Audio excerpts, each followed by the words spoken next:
Shkon në 146 të numrit të infektuarve nga koronavirus në Shqipëri.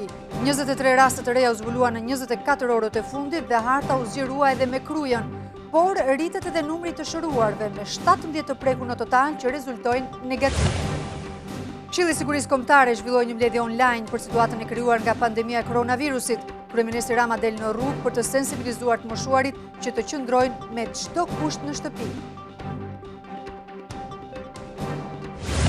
Në një intervistë për televizionin Klan, ambasadori Soreka jep detaje për ndihmën 50 milion euro që Bashkimi Evropian akordoi për Shqipërinë për pandeminë, ndërsa për vendimin pro negociatave, ai thotë se kërkohet vijimi i reformave të nisura. Banka e Shqipërisë uli në 0.5% normën bazë të interesit të lekut, duke prekur nivelin më të ulët historik. Guvernatori Seko thotë se ky vendim redukton kostot e kredisë për bizneset dhe individët. Situatë kritike nga pandemia në Spanjë, e cila kaloi dhe Kinën për numrin e viktimave. Vetëm në 24 orët e fundit, 700 persona kanë humbur jetën. Italia shpërson masat, ndërsa në Angli me virusin infektohet edhe princi Charles. Parlamenti i Kosovës diskuton mocionin e mosbesimit ndaj qeverisë Albin Kurtit. Mocioni u thirr nga Lidhja Demokratike e Kosovës pas shkarkimit të ministrit të Brendshëm dhe është mbështetur nga 44 deputet.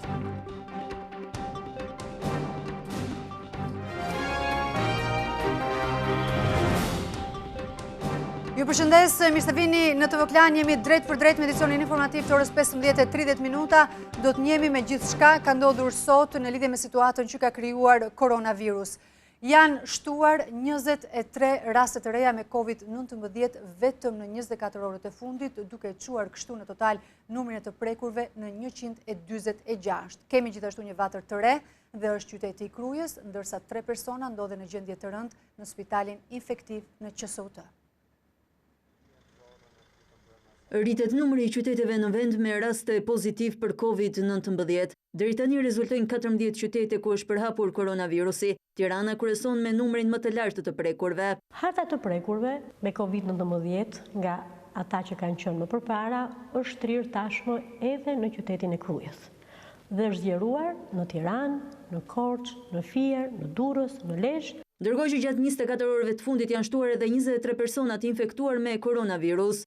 Gjatë 24 orëve të fundit në Shqipëri kanë rezultuar pozitiv vetëm 23 raste të reja. Në total në Shqipëri janë të prekur 146 qytetarë. Deri tani 3 pacientë janë në gjendje të rëndë. Në spitalin infektiv aktualisht ndodhen të shtruar 72 persona, ndër të cilët 4 janë në repartin e terapisë intensive dhe 3 tashmë janë të intubuar në gjendje të rëndë. Pjesa tjetër të shtruarve në pavion është në gjendje të stabilizuar deri në këto momente.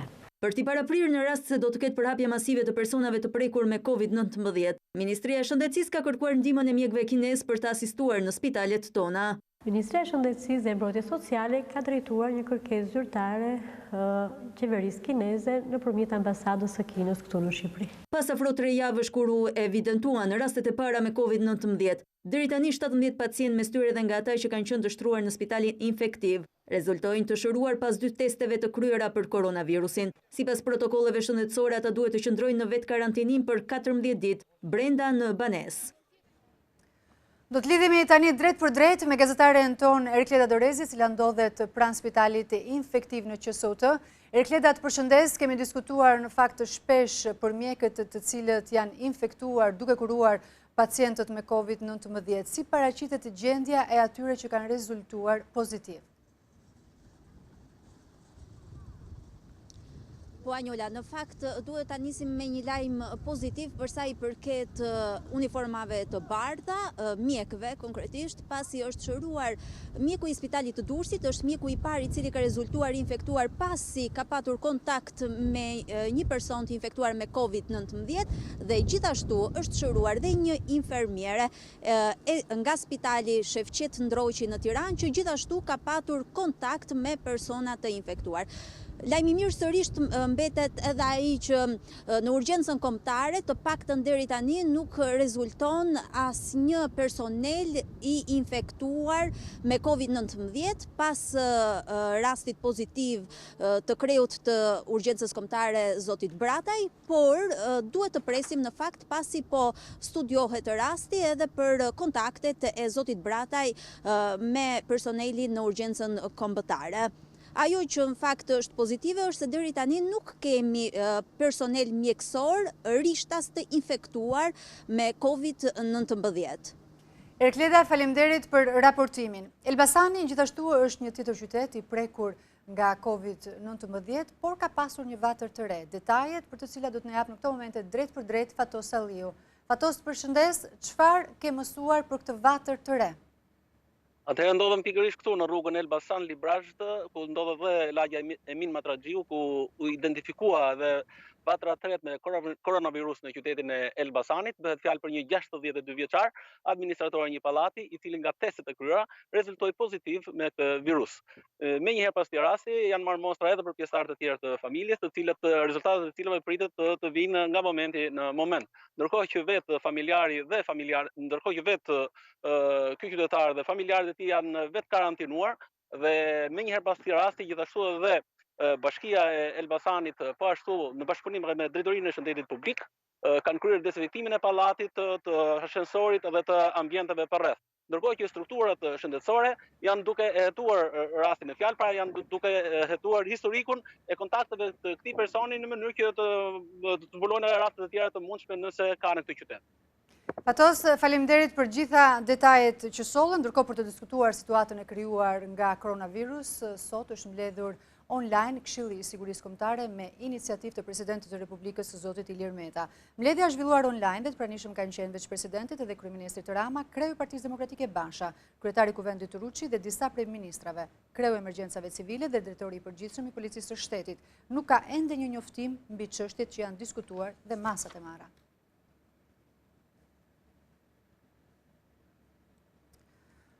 Kryeministri Edi Rama ka dalë sot vetë personalisht në rrugët e kryeqytetit për të sensibilizuar qytetarët që të respektojnë masat kundër koronavirusit.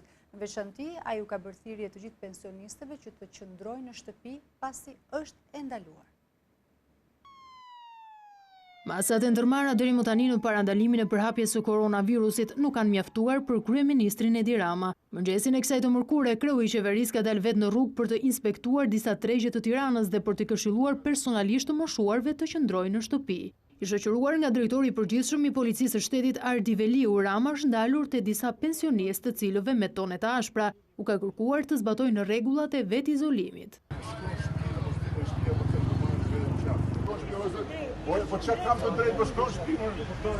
I vetëdijshëm se nuk do t'i shpëtonte syrit të qytetarëve detaj që ishte pa maska dhe doreza, kryeministri e dha paraprakisht përgjigjen se pse nuk ka qenë i pajisur me to nëpërmjet një postimi në Facebook. Sipas Ramës, maskat dhe dorashkat nuk janë për kalimtarët, por për të sëmurët, ata që kujdesen për një të sëmur apo ata që e kanë punën me mundësi kontaktesh të afërta. Kreu i qeverisë ka përsëritur edhe një herë rregullat për kalimtarët, sidomos distancën më shumë se 1 metër, mosdhënien e dorës dhe përdorimin e brylit nëse të shtin apo kollitën.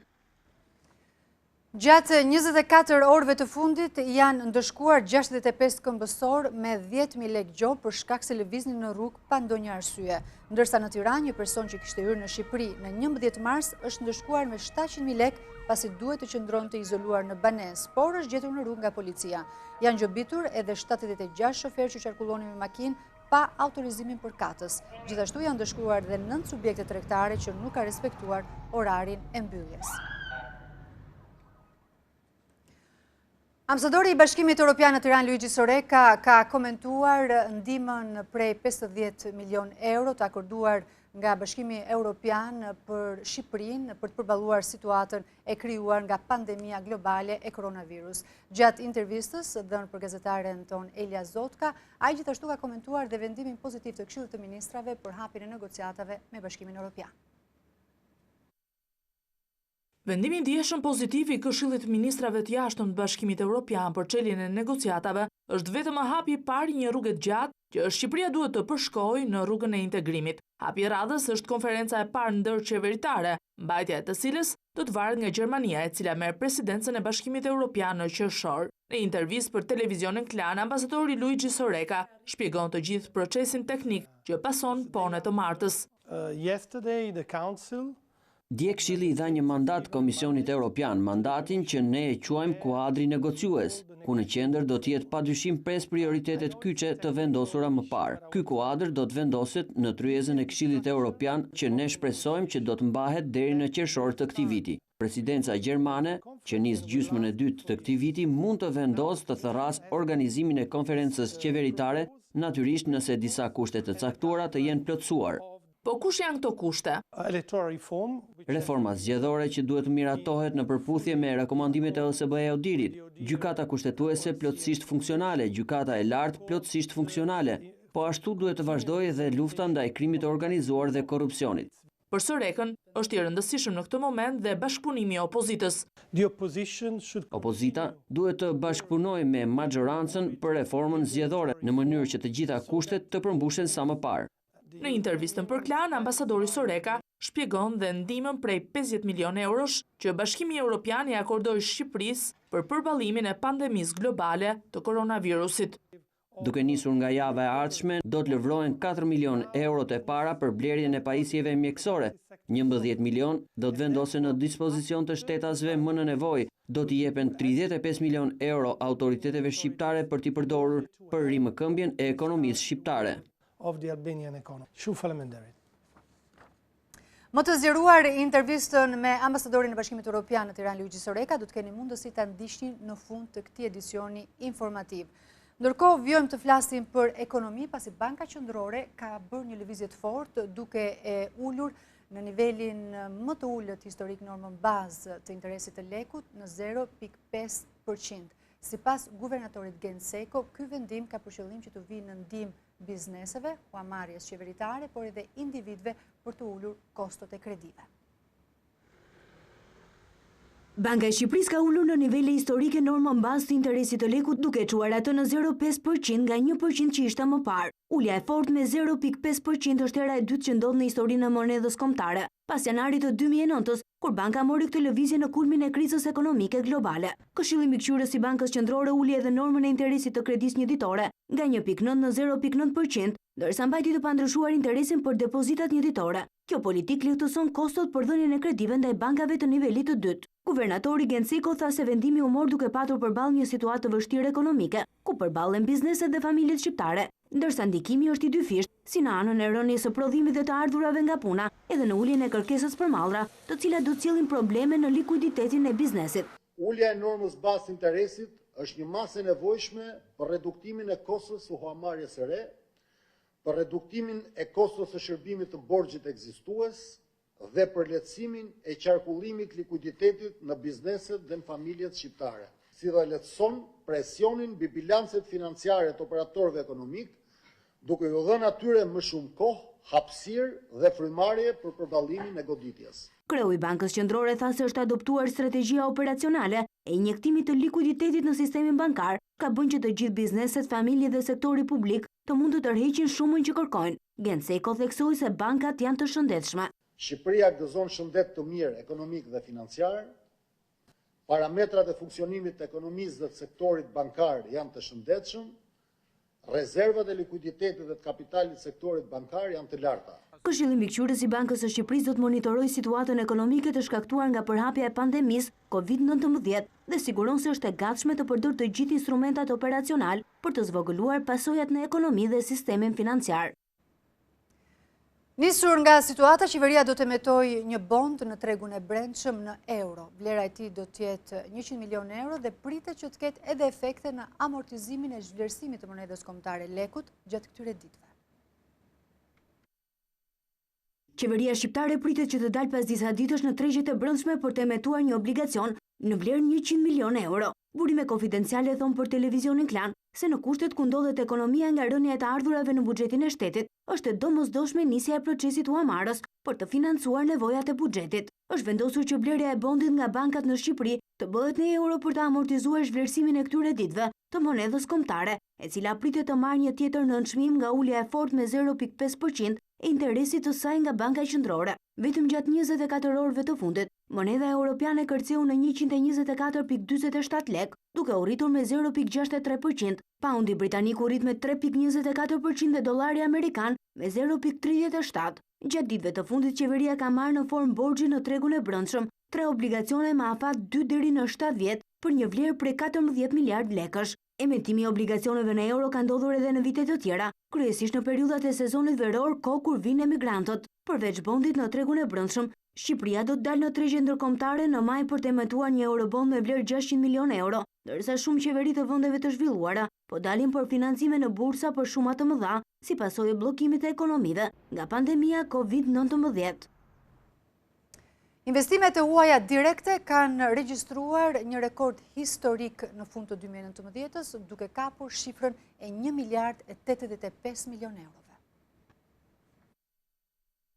Investimet e huaja direkte kanë shënuar nivelin më të lartë historik në fund të vitit 2019, pavarësisht efekteve që dha tërmeti 26 nëntorit në ekonominë tonë. Sipas statistikave të Bankës së Shqipërisë, investimet nga jashtë për vitin e shkuar arritën në 1 miliard e 85 milion euro, ndërsa për 3 mujorin e fundit të vitit rezultuan 275 milion euro. Investimet janë arritur nga viti në vit me 63 milion euro, duke kapur një rritje vjetore prej 6%. Ky është një lajm i mirë që vjen në kulmin e krizës që ka Shqipëria dhe shumë vende të botës për shkak të përhapjes së pandemisë së COVID-19, situatë e cila sjell vështirësi në shumë aktivitete ekonomike dhe të kur buxhetin e kompanive për të investuar. Sipas të dhënave nga Agjencia e Zhvillimit të Investimeve të Huaja, aktualisht është duke u biseduar me firma nga jashtë, të cilat kanë shprehur interes për të ardhur në Shqipëri në prodhimin e pjesëve automobilistike dhe investimit në hoteleri turizëm. Rritja e investimeve direkte rrëzoi dhe parashikimet e Bankës Botërore për një tkurrje të tyre, për shkak të fundit të fazës së investimit në dy hecet Banjë dhe Moglic dhe ndërtimit të tubacioneve të gasjellësit TAP.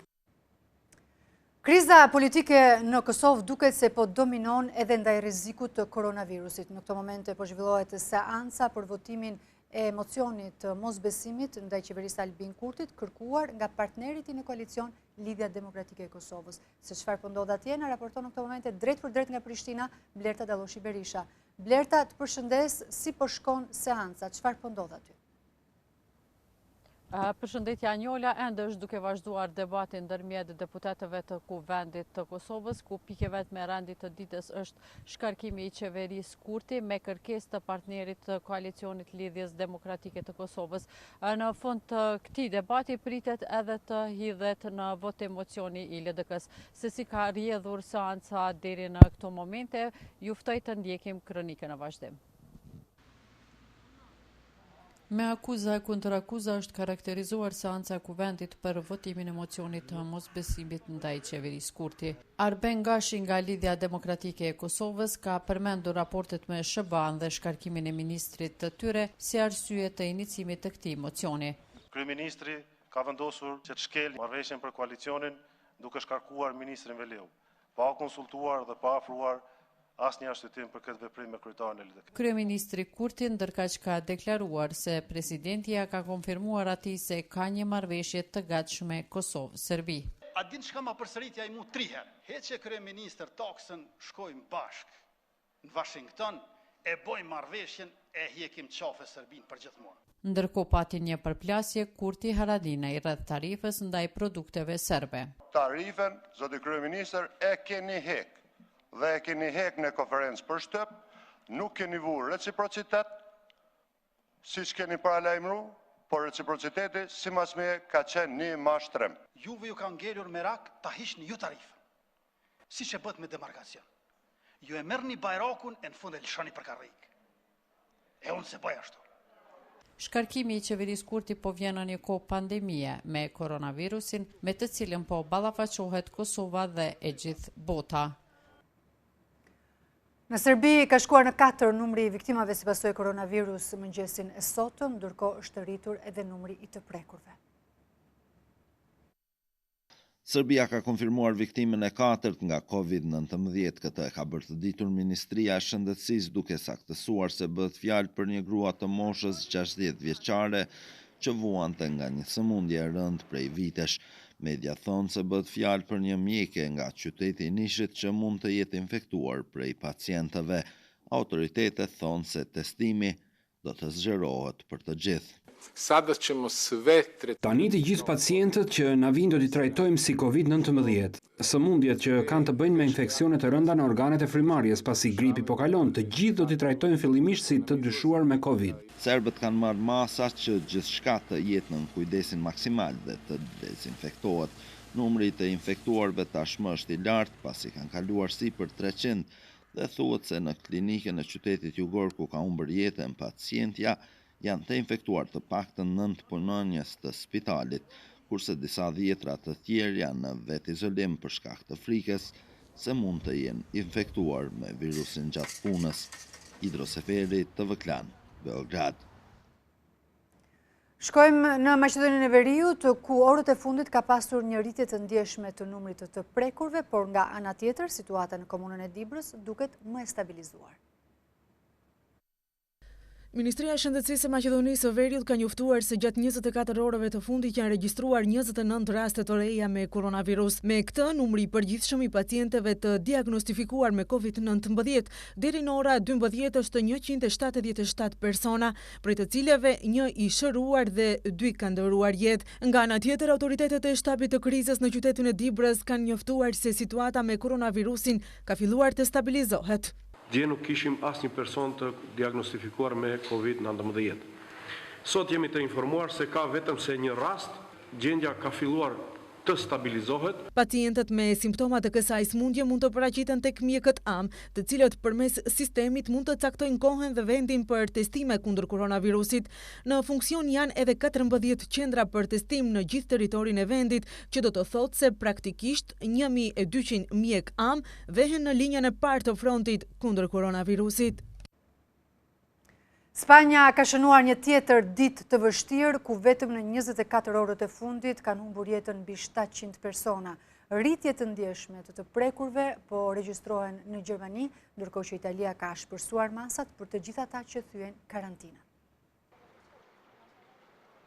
Koronavirus duket se ka shënuar pikun e tij në Spanjë. Në 24 orët e fundit, 738 njerëz kanë humbur jetën si pasojë e COVID-19, numri më i lartë i regjistruar që kur epidemia goditi vendin. Sipas Ministrisë së Shëndetësisë, e cila bëri publike të dhënat, numri i vdekjeve në total ka shkuar në 3434, teksa të infektuar rezultojnë rreth 48000. I gjithë vendi ndodhet në karantinë.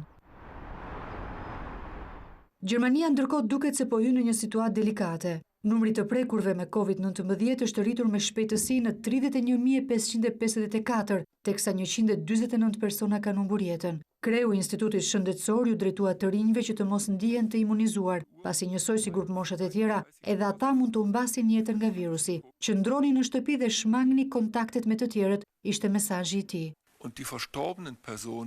Deri në 5 vite burg dhe gjob nga 400 deri në 3.000 euro për të gjithë italianët që thyen karantinën. Është ky dekreti i fundit i bërë publik në një konferencë të jashtëzakonshme nga kryeministri Giuseppe Conte, i ndodhur përballë një situate që ka dalë prekosh jashtë kontrollit me rreth 7.000 të vdekur dhe 70.000 të prekur. Qeveria italiane po shpërson masat nga dita në ditë. Sistemi shëndetësor ndërkohë përballet me mungesë kapaciteti të mjekëve apo të vendeve në terapitë intensive. Në 196 vende të botës, koronavirusi ka marrë jetën 19.000 njerëzve dhe ka infektuar më shumë se 420.000 të tjerë. Për të mësuar më shumë mbi situatën në Spanjë, do të kemi drejt për drejt mjekun Kita Salabanda, i cili ndodhet në Madrid. Zoti Salabanda, të përshëndes, ndodheni në Madrid apo jo? Përshëndetje, po jam në Madrid. Çfarë po ndodh, zoti Salabanda, në Spanjë? Duket sikur po përsëritet skenari italian, ka shumë jetë të humbura, ndërkohë, a janë të mjaftueshme masat që ka marrë qeveria? Absolutisht, sot kemi 738 që kanë humbur jetën, siç e thatë juve, kemi 3524 në total kanë humbur jetën, kemi një të dënë tambien që është shumë interesante, ka 2 mjek që kanë humbur jetën, duke punuar në krah të smurët e tyre, dhe neve konsiderojmë që qeveria spanjolle nuk ka mbarë të gjitha masat e duhura, janë disa iniciativa nga shoqatat mjekësore që kanë denoncuar në gjykata e qeverinë spanjolle. Sot është anoncuar një blerje me 430 milion euro për material shëndetësor në Kin, po këto do vinë për gjatë muajit prill, gjatë muajit maj, dhe neve kemi kërkesa shumë emergjente dhe fakti që kemi 5.400 personel shëndetësor të infektuar tregon që masat mbrojtëse që janë marrë ndaj mjekëve janë shumë të pakta dhe nuk kemi arritur akoma pikun, desha të teksoj një atë gjë, mendojmë që piku normalisht do të ndodhi nga fundi i javës. Ky është që mendojmë, domethënë do kemi këtë ritme të humbje jetës njerëzit deri nga fundi i javës. Dhe kur pritet në opinionin tuaj të ketë paktën një kthes të kësaj situate në rënje të numrit të prekurve apo viktimave? Duke filluar nga e hëna, pritet sipas statistikave që kanë bërë njerëzit që merren me epidemiologji, po deri tashti edhe këto ditë presim që numri i viktimave të jetë në këto shifra 600, 700 dhe kjo është shumë e dhimbshme.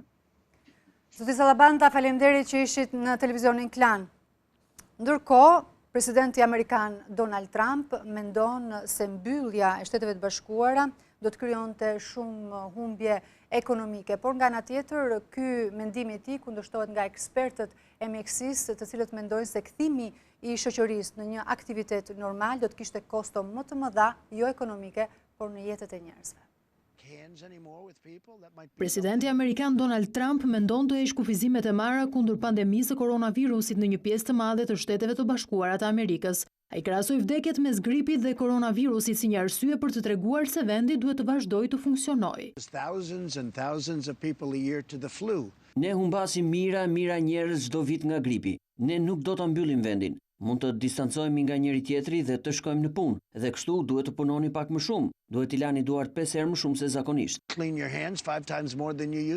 Presidenti paralajmëroi për dëme në shoqëri dhe ekonomi nëse vendi do të qëndrojë i mbyllur nga pandemia. Do të humbasim më shumë njerëz nga çuarja e vendit në një recesion dhe depresion masiv. Do të kemi mira vetvrasje. Do të ndodhin gjëra nga më të ndryshmet. Do të kemi destabilitet. Presidenti amerikan thotë se kuras duhet të jetë më e keqe se vetë problemi, por ky qëndrim i tij ka alarmuar ekspertët e shëndetësisë, të cilët thonë se masa më efikase kundër pandemisë është izolimi dhe se rikthimi i shoqërisë në jetën normale do të kishte pasoja katastrofike në jetë njerëzish. Shtetet e Bashkuara janë aktualisht mbi 55.000 të infektuar dhe mbi 780 viktima. Ka rezultuar pozitiv me koronavirus edhe princi Charles i Britanisë së Madhe. Aktualisht ndodhet i izoluar në një nga rezidencat e tij në Skoci bashkë me Kamilën. Princi Charles ka rezultuar pozitiv me koronavirus. Megjithatë, 71 vjeçari është në gjendje të mirë shëndetësore, me disa simptomat të lehta të COVID-19. Menjëherë më pas është testuar edhe dukesha e Cornwall, Camilla, 72 vjeç, por ka rezultuar e paprekur nga virusi vdekjeprurës. Sipas deklaratës së lëshuar nga Clarence House, çifti tashmë është izoluar në një prej rezidencave në Skoci, kurse princi ka punuar në kushte shtëpie gjatë ditëve të fundit. Është e pamundur ndërkohë të evidentohet se si apo nga kush e ka marrë virusin djali i mbretëreshës Elizabeth, për shkak të takimeve të shumta që ai ka patur gjatë javëve të fundit. Dalja e tij e fundit publike ka qenë më 12 mars, por sipas mediave afër pallatit mbretëror, Charles ka zhvilluar shumë takime private larg syrit të kamerave. Ndërkohë në Britaninë e Madhe deri tani kanë humbur jetën 422 persona, 8.000 të tjerë rezultojnë të prekur me COVID-19 dhe ky nuk është piku. Situata pritet përkeqësohet në këtë vend. Siç ju njoftuam edhe në fillim të këtij edicioni informativ, në këtë moment do të keni mundësi të ndiqni të plotë intervistën e ambasadorit të Bashkimit Evropian Luigi Soreka dhënë për gazetaren Elia Zotka, në të cilën ai ka dhënë më shumë detaje për ndihmën prej 50 milion euro që Bashkimi Evropian i ka akorduar Shqipërisë për të përballuar situatën e krijuar nga koronavirus, por gjithashtu ka dhënë edhe një koment për hapjen e negociatave. Zoti ambasador, përshëndetje. Përshëndetje. Komisioneri Varhej deklaroi një ditë më parë se nga refuzimi tetorit, Shqipëria ka përshpejtuar reformat në të gjitha nivelet politike. Ju lutem, a mund na thoni cilat janë reformat e prekshme që përshpejtoi Shqipëria që nga tetori vitit kaluar? It's a day after of an historical day for Albania and Sot jemi një ditë pas asaj dite historike dhe përgëzojmë Shqipërinë për këtë fitore. Sot kemi një situatë të ndryshme nga ajo e tetorit. One Ajo që ka ndryshuar nga tetori së pari është miratimi i metodologjisë re nga Komisioni Evropian që u pranua edhe nga shtetet anëtare, por janë parë rezultate të prekshme nga Shqipëria. Së pari është emërimi i prokurorit të përgjithshëm përmes një procedure shumë të ndershme, ngritja e spakut që ka nisur të punojë me dosje të rëndësishme, zgjedhja e inspektorit të lartë të drejtësisë apo edhe lufta ndaj korrupsionit, por ajo që dua të nënvizoj është padyshim reforma zgjedhore. Kjo tregoi kapacitetin e politikës shqiptare për të lënë mënjan qëndrime të tyre të ndryshme dhe të uleshin duke dëshmuar se si mund të tejkaloheshin këto dallime dhe të ecej përpara, dhe kjo vërtet ka qenë diçka kritike. And this element, believe me, has been critical in convincing member states. Ju thoni se ka patur përparime. Atëherë pse kemi kushte apo kërkesa shtesë? It's important to understand that these reforms they have a process. Është e rëndësishme të kuptojmë që reformat kanë një proces të tyre që duhet të ndiqet. Shtetet anëtare kanë ecuri të mjaftueshme të këtyre reformave dhe ndaj u mora i vendim për të ndezur dritën e gjelbër. Por kjo reform duhet jo vetëm të vazhdojë, por edhe të finalizohet për të kaluar në fazën tjetër, atë të çeljes së negociatave në konferencën e parë ndërqeveritare. Intergovernmental Conference. Çfarë duhet këtë përmbushur specifikisht Shqipëria deri në fillimin e konferencës së parë ndërqeveritare, dhe sa kohë mendoni ju se do t'i duhet vendit për t'i kryer këto detyra? Yesterday the Council Dje Këshilli i dha një mandat Komisionit Evropian, mandatin që ne e quajmë kuadri negociues. Kjo është struktura e negociatave që nis me konferencën ndërqeveritare e që do të vazhdojë për vite. Me anën e këtij kuadri negociues do të sqarohen të gjitha parimet dhe udhëzimet që do të jepen për punën që duhet të bëhet nga Shqipëria, ku në qendër do të jetë padyshim pesë prioritetet kyçe të vendosura më parë. That will be then put on the table. Ky kuadër do të vendoset në tryezën e Këshillit Evropian së bashku me progres raportin vjetor që ne shpresojmë që do të mbahet deri në qershor të këtij viti. Pasi të marrë miratimin e Këshillit, ne shpresojmë që presidenca gjermane, që nis gjysmën e dytë të këtij viti, mund të vendosë të thërrasë organizimin e konferencës qeveritare, natyrisht nëse disa kushte të caktuara të jenë plotësuar. Dhe është shumë interesant fakti që në Gjermani do të vendosë për këtë hap kaq të rëndësishëm siç ndodhi vitin e shkuar, kur Bundestagu evidentoi një sër kushtesh, të cilat duhet thënë janë të njëjta. Reforma zgjedhore që duhet miratohet në përputhje me rekomandimet e OSBE-Odirit, po ashtu duhet të vijojë reforma në drejtësi. And the High Court could be fully functioning. Gjykata kushtetuese plotësisht funksionale, gjykata e lartë plotësisht funksionale. Ka pasur ecëri për sa i përket gjykatës së lartë pas emërimit të 3 anëtarëve të parë nga presidenti, po ashtu duhet të vazhdojë edhe lufta ndaj krimit të organizuar dhe korrupsionit. As the fight against organized crime and corruption. Pra ka disa prioritete, si për shembull lufta ndaj emigracionit të jashtëligjshëm, për ata qytetarë shqiptarë që kërkojnë azil të pabazuar në vendet e EBE-s. Dhe në fund ajo që ka të bëjë me ligjin e medias, e që unë mendoj që është shumë e rëndësishme të jetë në përputhje me rekomandimet e Këshillit të Europës dhe opinionin e ardhshëm të Komisionit të Venecias. The Council of Your recommendation and incoming Venice Commission. Është shumë e rëndësishme që të mos humbet kohë dhe Shqipëria të bashkohet rreth këtij objektivi të përbashkët. Është e vërtetë që kjo është detyrë e qeverisë të hedhë hapat e parë dhe ne kemi folur me qeverinë shqiptare për hartimin e një plani të strukturuar veprimi për muajt e ardhshëm, çka do të lejojë BE-n të monitorojë progresin. Sigurisht kërkohet të bëhet një punë shumë e madhe që kërkon angazhimin e të gjithë aktorëve, qofshin këta institucional apo jo. Opozita duhet të bashkëpunojë me majorancën për reformën zgjedhore në mënyrë që të gjitha kushtet të përmbushen sa më parë. Priorities in this condition are met. Zoti ambasador, ju njoftuat se Komisioni Evropian i ka akorduar Shqipërisë një ndihmë prej 50 milionë eurosh për të përballuar pandeminë e koronavirusit. Kur dhe si do të lëvrohet kjo ndihmë? Bashkimi Evropian vazhdon të qëndrojë përkrah Shqipërisë në këtë moment të pandemisë, siç bëm në fakt edhe kur u përballët me tërmetin pak muaj më parë. Për mua ishte e rëndësishme që e lajmërova këtë vendim të BE-s në të njëjtën ditë me lajmin për çeljen e negociatave, pasi kjo tregon se ne jo vetëm që kemi sy drejt të ardhmes, por mbi të gjitha po kujdesemi për vështirësitë e vërteta aktuale. Bashkimi Evropian është një familje dhe dje Shqipërisë ju dha një mundësi për të bërë antare. Duke nisur nga java e ardhshme nëpërmjet partnerëve tanë ndërkombëtar, do të lëvrohen 4 milionë euro të para për blerjen e pajisjeve mjekësore, siç janë ventilatorët apo pajisjet personale të mbrojtjes për mjekët. 11 milion do të vendosen në dispozicion të shtetasve më në nevojë, pra para kesh për shqiptarët që po përballen me vështirësi reale. Ne i kemi syt drejt së ardhmes, pra ekonomisë do t'i jepen 35 milion euro autoriteteve shqiptare për t'i përdorur për rimëkëmbjen e ekonomisë shqiptare. Of the Albanian economy. Shumë faleminderit.